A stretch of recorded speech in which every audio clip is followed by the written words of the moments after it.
আমরা আজকে রমাদানের একটি রুটিন বানাবো। চলো রুটিনটি তৈরি করা যাক। প্রথমে আমরা ৫ ওয়াক্ত সালাত দেখব।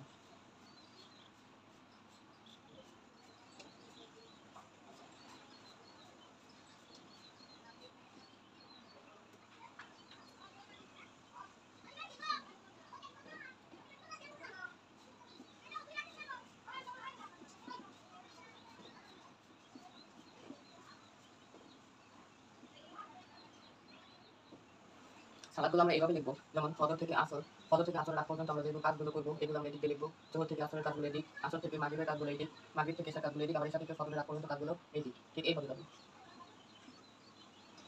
এখন চলো আমরা লিখি ফজর থেকে জোহরের মধ্যে আমরা কি করবো। প্রথমে আমরা ফজরের সালাত আদায় করবো, তারপরে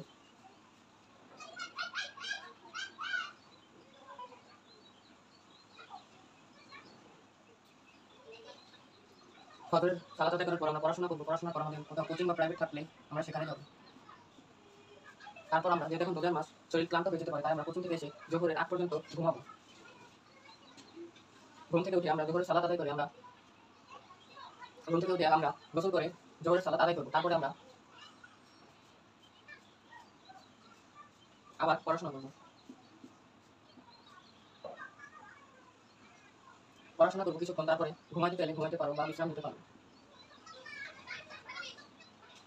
আসর, জোহর থেকে আসরের পর্যন্ত এই কাজগুলো করলে হবে। তারপর জোহর থেকে মাগরিব পর্যন্ত আমাদের যে কাজগুলো আছে সর্বফার্স্ট আমরা আসরের সালাত আদায় করবো।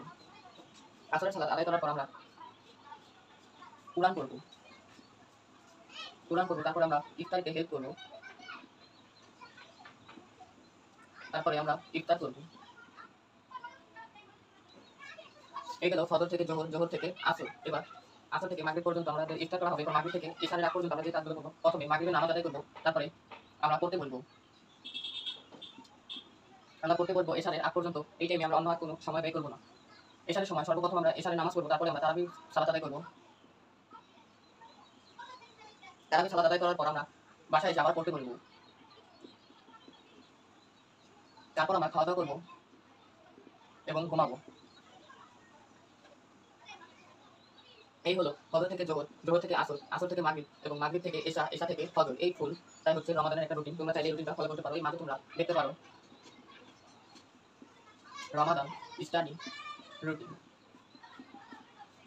রুটিনে টাইমটা শেয়ার করে নিই, তোমরা তোমাদের প্রয়োজন মতো টাইমটা লিখে নিবে রুটিনের পাশে। এতে করে তোমাদের রুটিনটা বুঝতে এবং রুটিনটা ফলো করতে অত্যাধিক সহজ হবে।